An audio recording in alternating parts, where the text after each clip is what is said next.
Hello and welcome to the Real Bible Rob podcast. So let's talk about 17th century England. And you might wonder, well, why? Well, it is so pivotal to Protestantism, but Christianity in general. What is it about the 1600s in England more than really anywhere else that defines what we think of Christianity today, especially any the Reformed faith, especially in terms of how the faith is in the United States, in particular. American Christianity is comes out of British Christianity. I mean, both, of course, the Anglican Church, but also the Presbyterian Church, the Scottish Church, in particular. And really, the American experience of Christianity is so much defined by this. Whether you're a Protestant, a Catholic, Eastern Orthodox, whether you're Lutheran, Presbyterian, Methodist, or non denominational, Baptist especially, uh, it's way more you're way more influenced by it than you may want to be. and and I'll explain that. So I'll explain that a little bit from the point of view of the King James Bible, which of course, no matter what your denomination is, has greatly influenced American English and how we see the world, but also the Westminster Confession of Faith, which happened in the mid 17th century, and its background of civil war.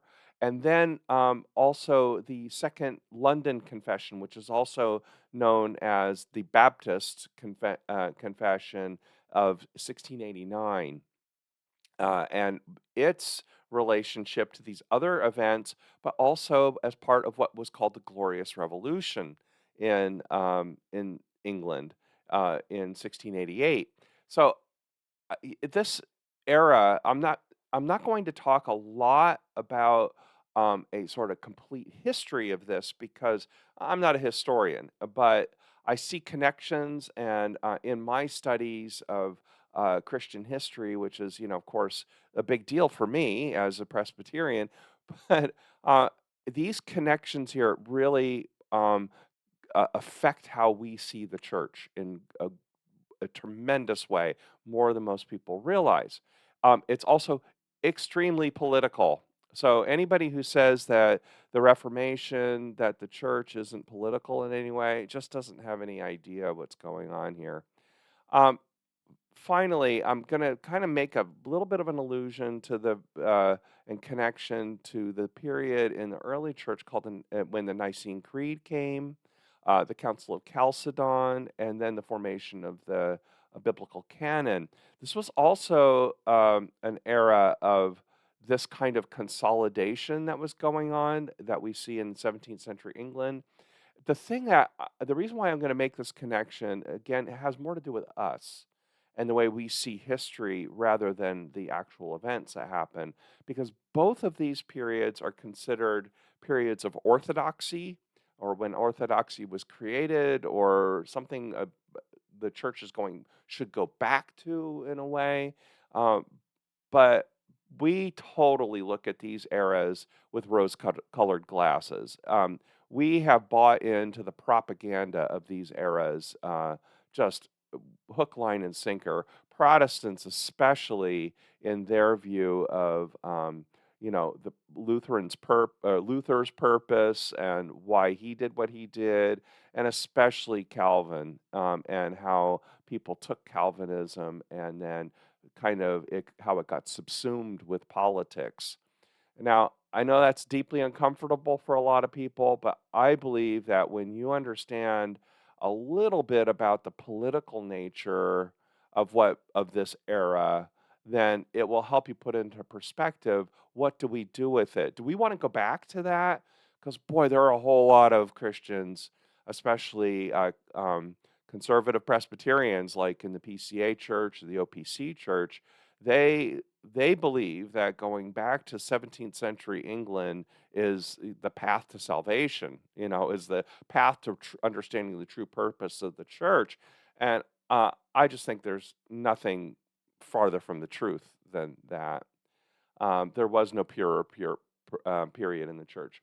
So let's begin by just talking a bit about King James and the environment in which the King James version of the Bible came out of and why it's so important to us.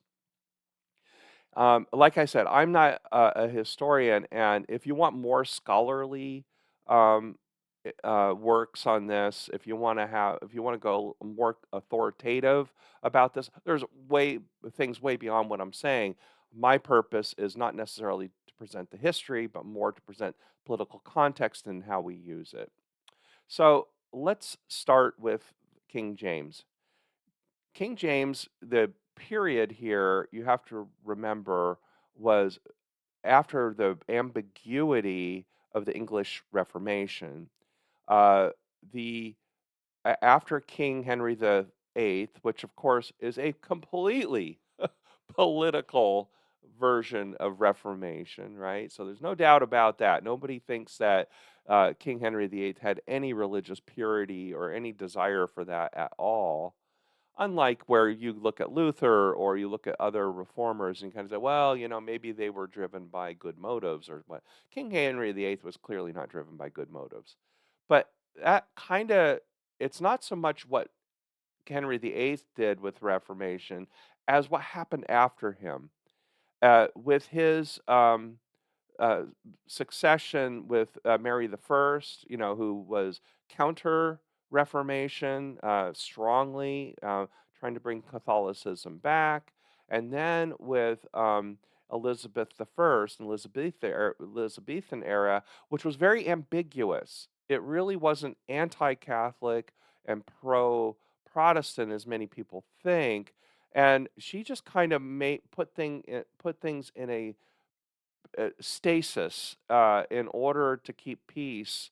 And her personal power and the power of her court really made it so that it kind of suppressed Catholics for a while and kind of kept things under wraps.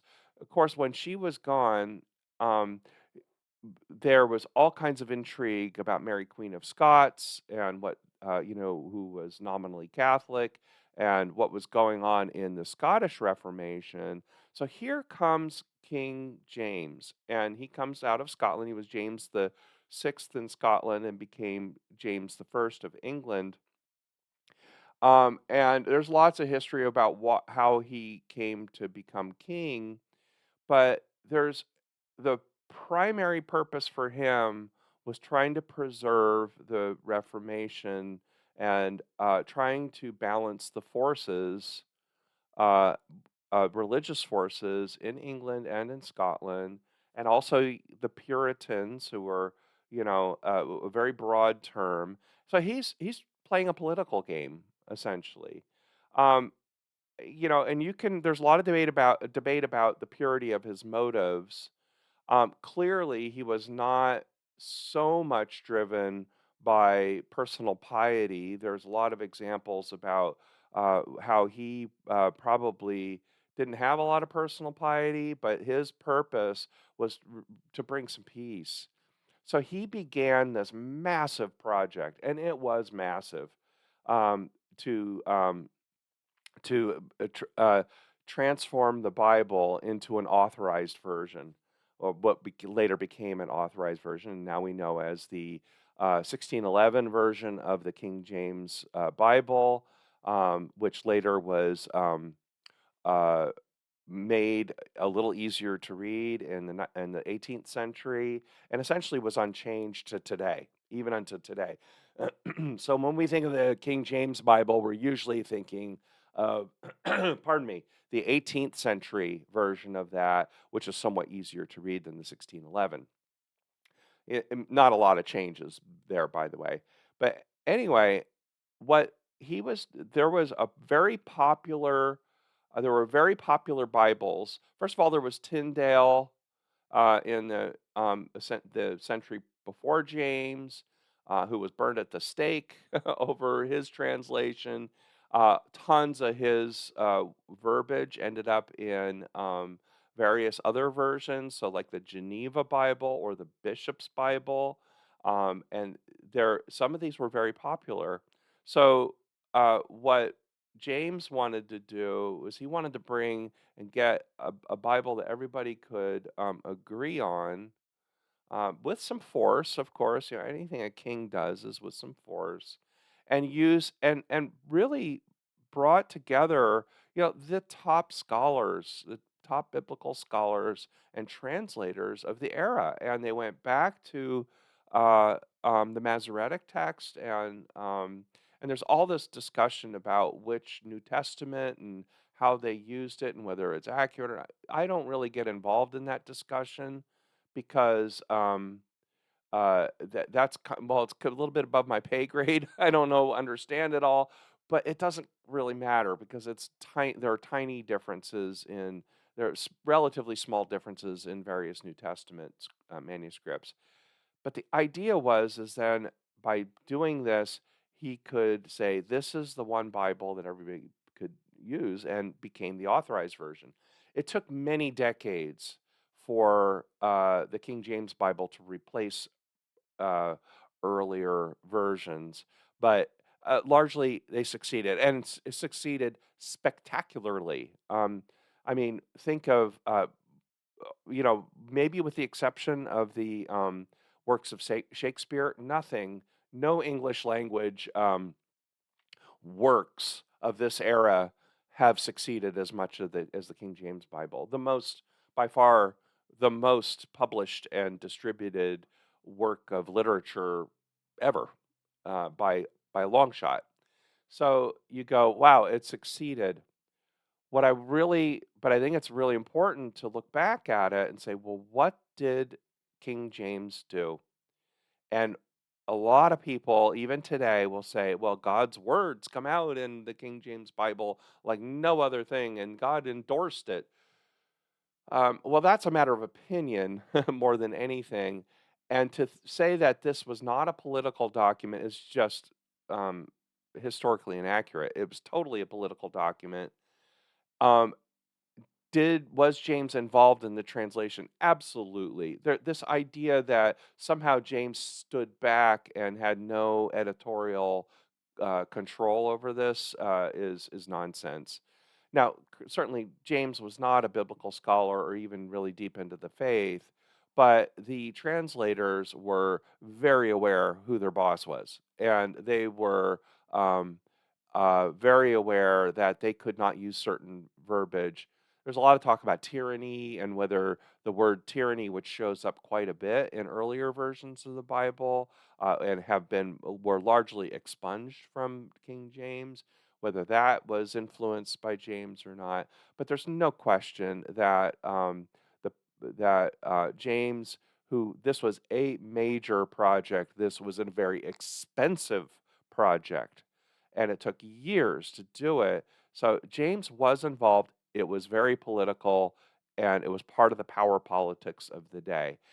I just want to get people to stop this nonsense about something about it being somehow a special ordained by God version that can't be modified.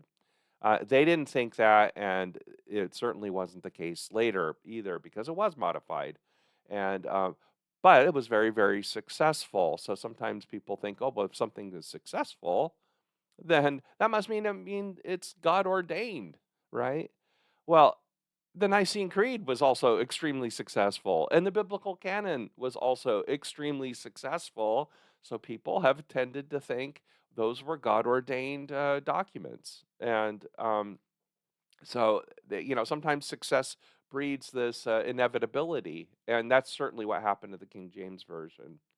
Uh, the the other aspect of that is that how did it affect literature, and how does it affect the future of the church, of the Anglican Church, and then other churches around it? Well, certainly this consolidated the Anglican Church greatly over the subsequent decades, and that really kind of leads us to that next era. Is that, remember, James is a king. He wants authority. He seizes authority every way he can. But there was a lot of things bubbling up at the time in the early 17th century. especially in Scotland. We have John Knox, who was banished in the previous century, in the 16th century, in the 1500s, and he took advantage of his banishment to um, uh, go to and study with John Calvin, became an acolyte of John Calvin, and then returned to Scotland as part of the Reformation effort in Scotland.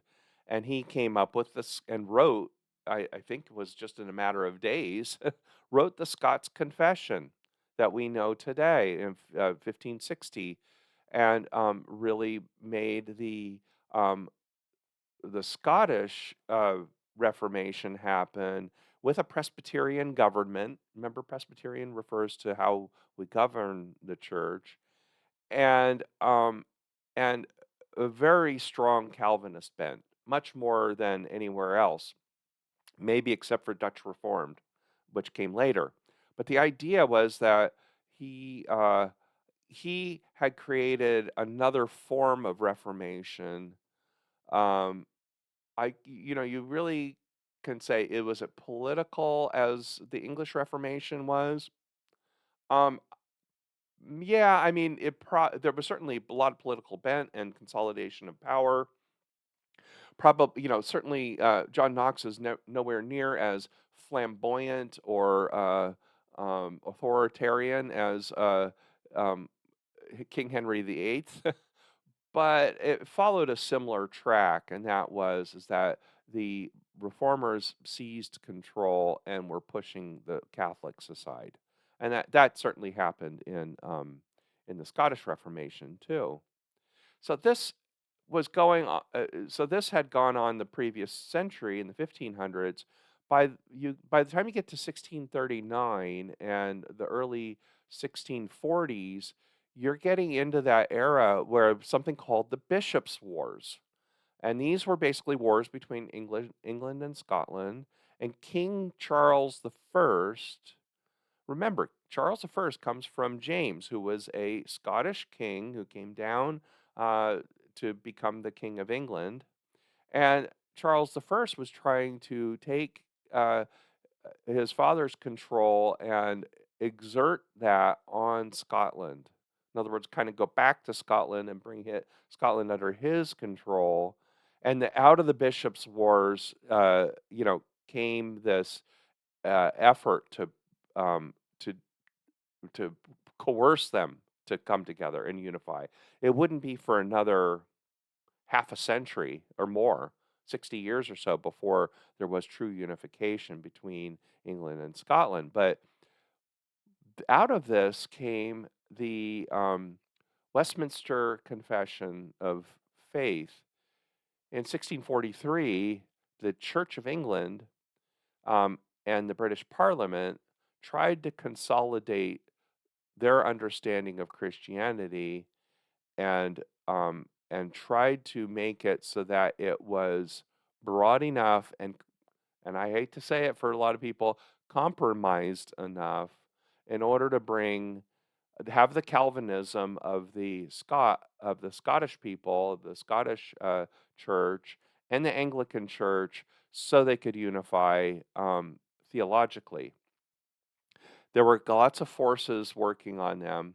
There was also the Dutch Reformed, which were much more severely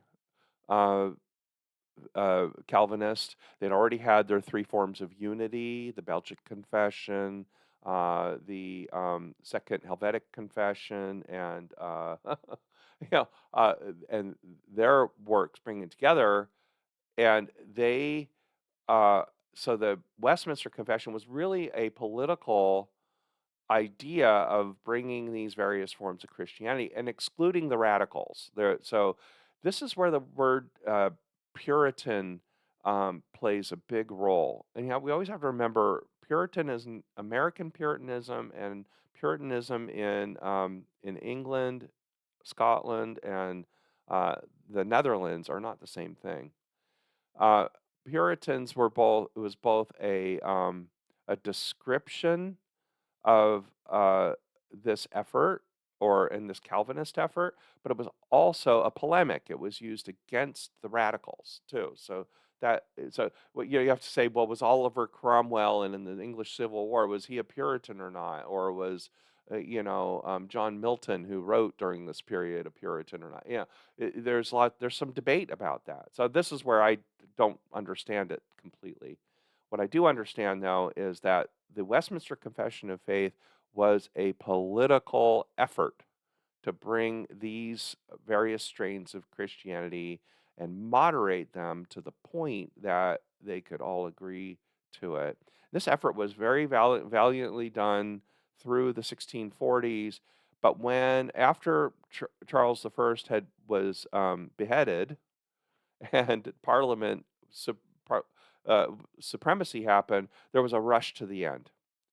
There were over 1,100 sessions with 151 delegates to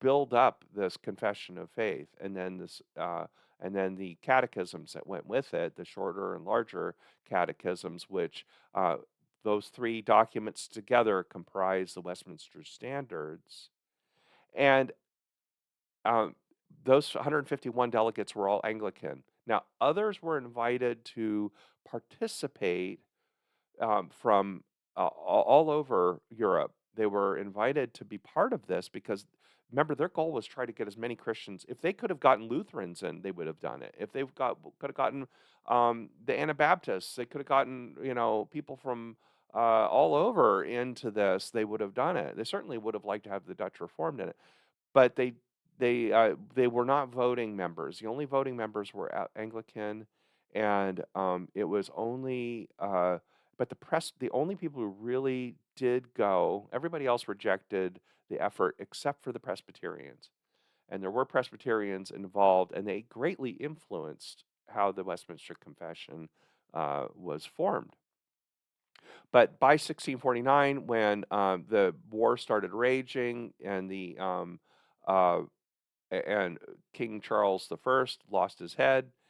There was kind of a rush to the end, and they finished it quickly because I believe, and I don't know how historical this is, but I believe that they were trying to prevent the radical forces of Puritans and also the war from derailing the effort. So they got the Westminster Confession out. And just like the King James Bible, the Westminster Confession was spectacularly successful in its effort. And it brought Presbyterians and Anglicans not quite under a common communion, but at least a common theology. And it became the basis for the Presbyterian Church. Presbyterian Church has largely rejected the Scots Confession because it was severely anti-Catholic and was problematic in a lot of ways, and um, and it it's much more, I would say, a Calvinism that most people could accept. So it was, Westminster Confession of Faith is deeply Calvinistic, right?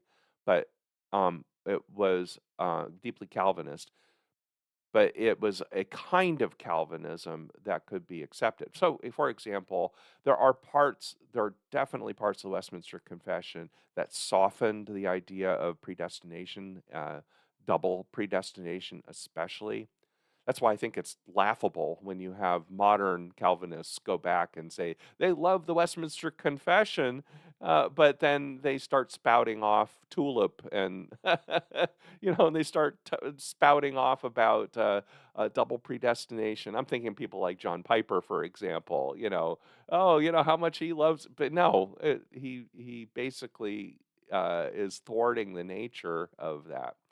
In fact, that's very important because what became the American Puritan movement and how Americans use the Westminster Confession of Faith, Westminster Standards, was very different than what happened in England and how the Anglicans dealt with it, and even the Scottish Kirk, which is the Presbyterians in Scotland, and there's also Presbyterians all over. There's in Wales and in Northern Ireland, and even today in Australia and all that, which are far more Calvinistic and rigid than what we think of as Presbyterians in the United States. But the idea is it's just different, right?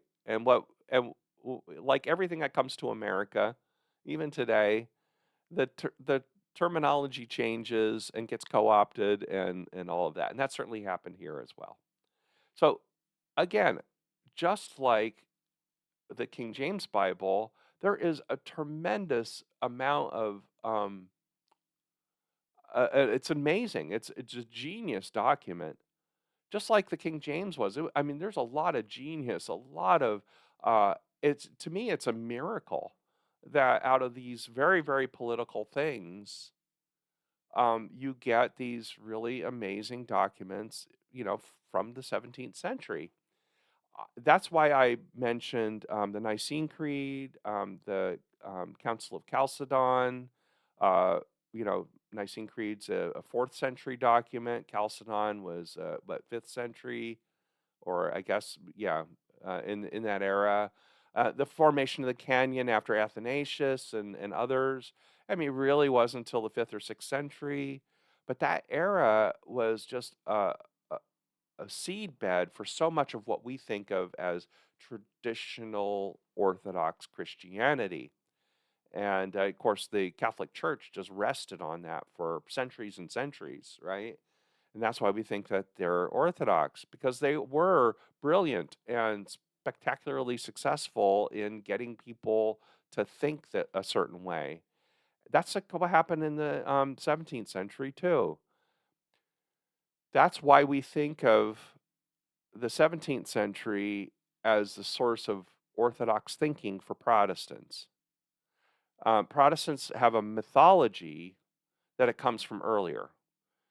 Uh, they have a mythology that the Calvinism that they know and are love is based on Calvin's writings, or that the Lutheranism that they love and know is based on Luther. It's probably closer with Luther, and especially that modern Protestants believe that Luther and Calvin and the other reformers were reaching back to a more Orthodox Christianity than the Catholic Church had, and that it wasn't political at all. It was all theological, it was all God ordained.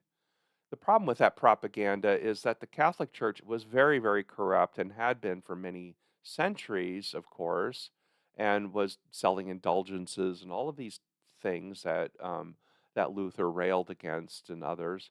So, there was definite need for reform, no question. The question is did the Protestant Reformation represent reform of the Catholic Church or reach back to something before the Catholic Church or not? Uh, it is absolutely 100% clear that the Reformation, even Calvin, who was a total rejectionist, even Zwingli and Anabaptists were rejectionists too of the Catholic Church, much more than Luther. Everything they knew, everything they say is based on Catholic theology. Um, they didn't go outside of Catholicism. They didn't spend. None of these reformers went to the Middle East or went to, um, or even went to the Celts or went to Ethiopia or anywhere else where there was a thriving Christian church to get new information. No, everything they did was centered in Western Europe, from Catholic theology. So you just got to get away from this idea that there's some, purity going back to, the first century. It's always been an image of the first century, greatly influenced by the rise of the imperial church in the fourth, fifth, and sixth centuries, and then modified to serve political purposes in the 17th century. There's, if you have any honesty about the history of Christianity, I think you have to make those connections there. And then finally, I'll just touch a little bit on the rise of of the Baptists, and I'll use them as an example because in 1688, there was another fight over Catholicism with James II. After the Restoration, there was Charles II in England, the restoration of the monarchy. Then there was somebody called James II, who was, by a lot of measures, a very incompetent person, but he was highly Catholic, and he was trying to return Catholicism to England, and he failed. And then came William and Mary, and William and Mary. This is William of Orange out of Holland, out of the Netherlands, and William and Mary. So Parliament gained a lot more power. There were a lot of documents that came out of this era, in which, and it's called the Glorious Revolution. And this is the beginning of a lot of democracy efforts. The idea American democracy definitely comes from this era, and um, and the philosophies of this era. But one of the things that came out of it was this thing called the Acts of Toleration. And Acts of Toleration were an early way of bringing peace between the outsider groups and the insider groups. So the Westminster Confession of Faith and the Anglican Church had basically brought the Presbyterians in. Everybody's excluding the Catholics, all the Protestants are, of course, but at least trying to get more and more Protestants together in order to create a Protestant majority that endures in England, in the Empire, in the British Empire.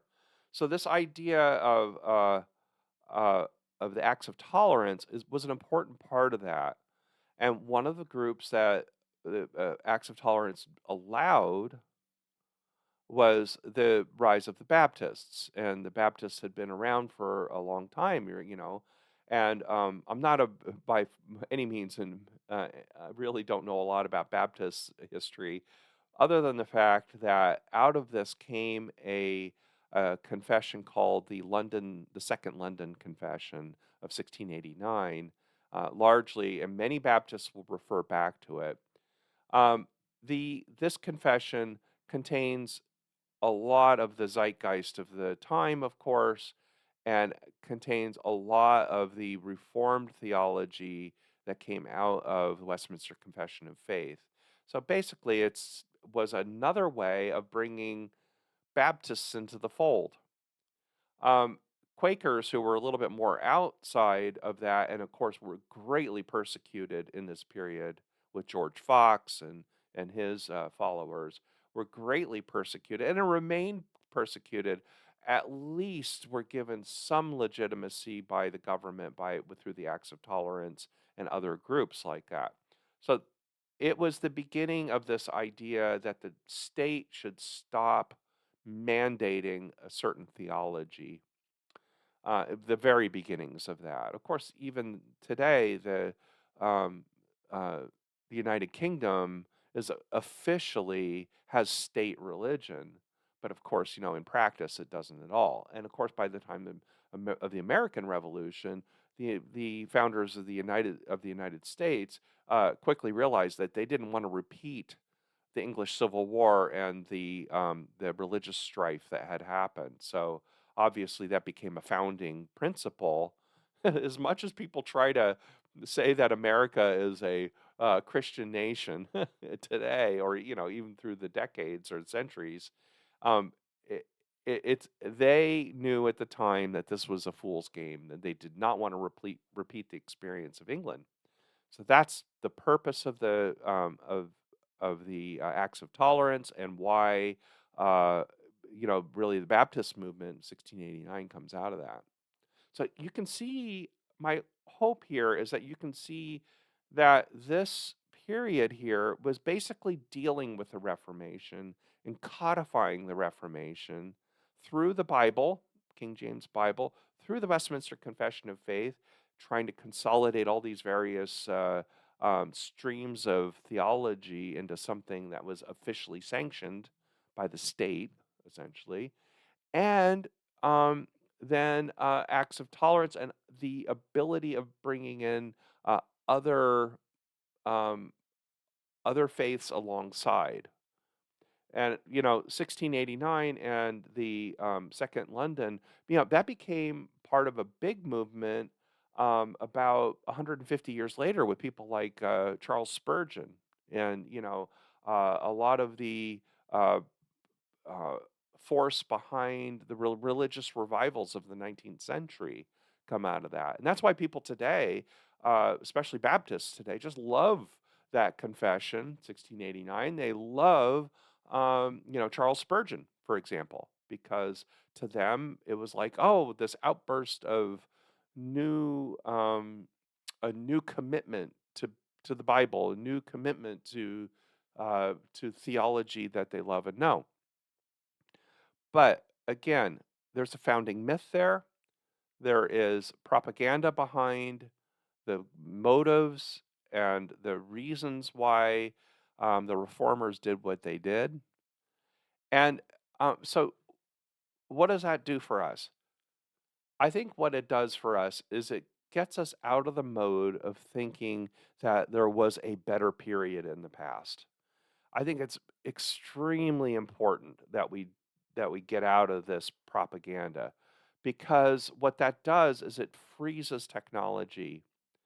One of the things I love about some of the great writers of today, of our era, I think of Walter Brueggemann, who I just really admire, who just passed away, or Peter Enns, or others, is they help us understand that that theology freezes our understandings of Scripture, and we should never worship the theology, or we should never put our theology or our confessions, which are expressions of theology, above the Scriptures. In other words, we need to constantly engage with the Scriptures, negotiate with the Scriptures, and and what that means is that we must reform and continue to reform. Now, I'll close this by saying the motto of my denomination is um, Semper Reformata, sorry, Ecclesia Reformata, Semper Reformanda. The church reformed, always reforming. A lot of people fight over the always reforming part because they think they have bought into the propaganda. This is especially people from the Orthodox Presbyterian Church and somewhat from the Presbyterian Church of America and other very conservative Calvinist people, is they're saying that always reforming part, which comes also from this 17th century, that always reforming part means that going back to some orthodoxy to get more pure.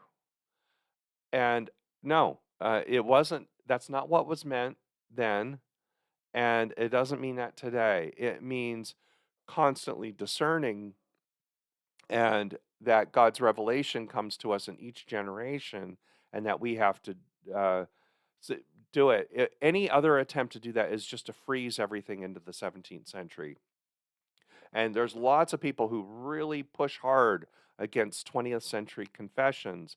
In fact, the pushback has been so hard, even through things like the rise of science, the rise of things like abolition and social movements in the 19th century. There were lots of people that wanted to to have new confessions or rework the Westminster Confession of Faith because it was so out of date, and it was so colonialist, and it was so Eurocentric and England centric, right? But they could never do it. And they couldn't do it because there was a lot of this, no, we need to freeze theology. We need to stop asking questions, in other words. Fortunately, by the 20th century, we were able to deal with some of that, but we're still fighting that effort. So there are a lot of people that think that the Presbyterian Church, by adopting Barman and the Confession of 1967, a brief statement of faith, and Belhar Confession, are undoing Christianity somehow, or challenging the authority of or the sovereignty of God. I'm going, that's complete nonsense. Uh, why is questioning and redoing and looking at confessions again um, challenging the sovereignty of God in any way. I mean, are you saying that the sovereignty of God is represented only in the Westminster Confession of Faith? Come on, no. So that's that is that originalism, which I call phony originalism in another podcast episode, and the desire for reform, desire to acknowledge that there has been a rise of science and we know more, we know much more today about nature, about the world, about the universe.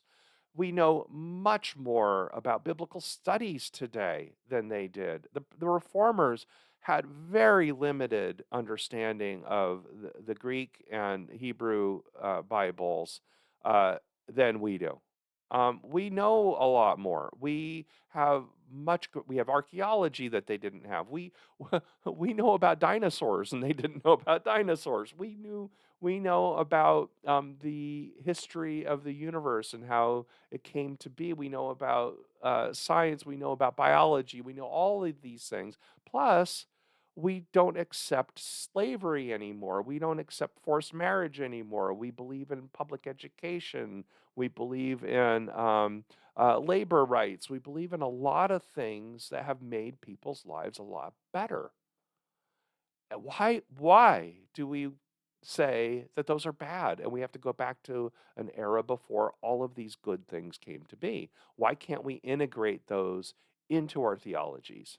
And that's what the confessions of the 20th century, 21st century, and the purpose of the church is today is how do we see all of the new knowledge, all of the new understanding that we have about humanity and have it be part of our theologies today instead of going back. You can tell I have a bias about this, but I think that my bias is historically based, that the people of these eras had no idea that their work would last 300 or 400 years and become dogma. You think about that as it becomes orthodoxy. You know, the Protestant movement, especially Presbyterians, really shouldn't be thinking about orthodoxy because orthodoxy is a Catholic thing, is a thing that doesn't allow for the good governance of the church or thing. But they love that word orthodoxy, and they cherry pick which Catholic theologies they want to bring forward as their orthodoxy, and they look at the Westminster Confession of Faith as their orthodoxy. And it was never intended for that, even though it became that. So, with that, I'll say people say lots of things about the Bible, but also about confessions and especially about church history that aren't really there. There in church history was political, messy. Their motives were sometimes good and sometimes horrible. But for us to say that there's anything special about the 17th century theologies, that they can never be touched, that they're some kind of like golden tablets, is just nonsense. And with that, I say thank you for listening and God bless you.